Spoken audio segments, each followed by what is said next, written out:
This simple golf tip is helping so many of my students, and I guarantee a huge percentage of low handicap golfers and professionals are already doing this simple golf tip to start their golf swings. This simple golf tip will help increase your clubhead speed, resulting in longer golf drives. But not only that, it will also help you crisp up your iron strike and stop those horrible fats and thins. Before we dive into the secrets of how to start your golf swing, in the comments down below, what do you think about before you hit the golf ball? Are you thinking about your golf setup? If you want to hit ball then turf, I'd love to know, so hit the comment section up. And whilst you're down there, if you're enjoying the channel, make sure you hit that big red subscribe button. Give the video a thumbs up if it helps, and also turn that bell notification on so you don't miss any of my new uploads. First, we're going to take a look at a couple of golf swings, one of them being mine, and talk you through a few common golf swing mistakes I see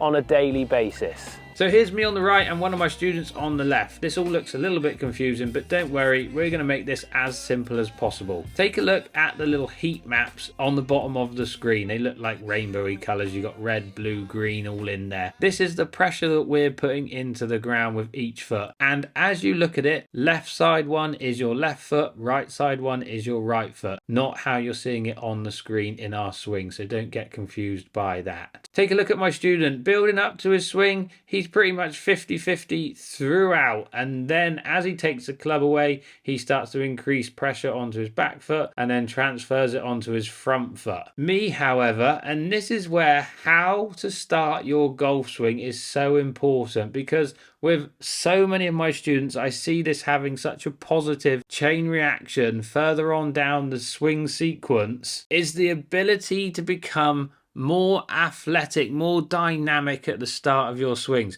Look how I'm going left with my pressure, right with my pressure, 90% on my front foot, 90% on my back. I am prepared, getting ready to take this club back. And as I push pressure onto my lead side, I then start to take the club back. And this is where I see a massive impact on vertical forces. So take a look at this blue graph. Again, I'm going to make this as simple as possible. Vertical is basically your ability to move up in your downswing. So pushing into the ground, which then pushes you back and moves you up. You could say kind of like a jump. When that little ball is at the top of my peak, that is when I'm putting the most pressure into the ground. You can see here that my left arm is parallel to the floor, but if we look at my students, his left arm is literally pointing at the golf ball when he gets to the top of his push into the ground. Now, if we move my student's swing on and get all of his power out of the ground, look at where his club is. This is pretty much where he needs to be at impact with his push. It's far too late. Losing in clubhead speed, losing the ability to strike irons better, and we all want more distance, don't we? Me, however, as I push into the ground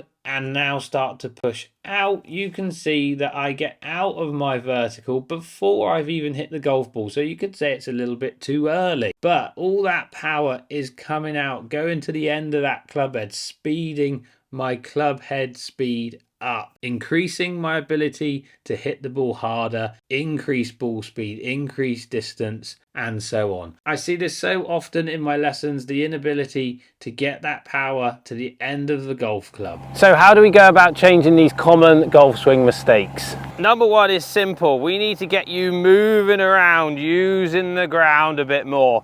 Way too many people, like you saw in the video, are static and then start to pull the club away. Obviously there are exceptions to this rule, like Lee Westwood. He stands there dead still for quite some time before swinging, but he's hitting it a long way. He's not fatting anything in his iron shots.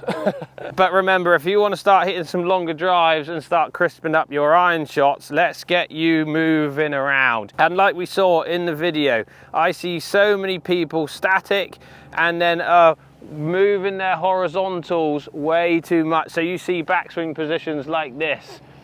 There's no going up in the backswing to then be able to push down into the ground and then back up, that's where you're going to increase your club head speeds the most. So let's get away from the staticness. Let's start to become a bit more of an athlete. An analogy that's used all the time, imagine being a goalkeeper in goal. Like, they're not standing there waiting for the ball to come, they're ready. They want to know which way they're going to go. Same in golf, get yourself moving. Some people feel uncomfortable, like I tend to literally get my foot coming off the ground. But if you feel uncomfortable doing that, just lift your heels up, anything that's going to get you moving upwards and around in your setup. Do this on the driving range, do this on a practice 9 holes, do it at home in the garden. Literally just lift your heels up if you have to. Look at that, getting me bobbing a bit up and down rather than so much this way and this way, which I see people do a lot. I want you to try and feel like you're going to go up and down, lifting those heels, or even just lifting your feet off the ground a little bit. And to start your backswing, once you push in your lead foot, that's when you start to take the club back. This is going to help so many things in your golf swing, and it's just going to start your golf swing off in a better manner to make those things happen in a better sequence as well. Stop giving up free yardage, people. Stop fatting and thinning your irons as well. Get yourself ready, athletic, bobbing up and down, back and forth, up, down, up, down, up. Once you hit your lead side, take that club back. Get yourself rising up a bit. Get yourself increasing that club head speed. Bob, bob, bob, lead foot and go.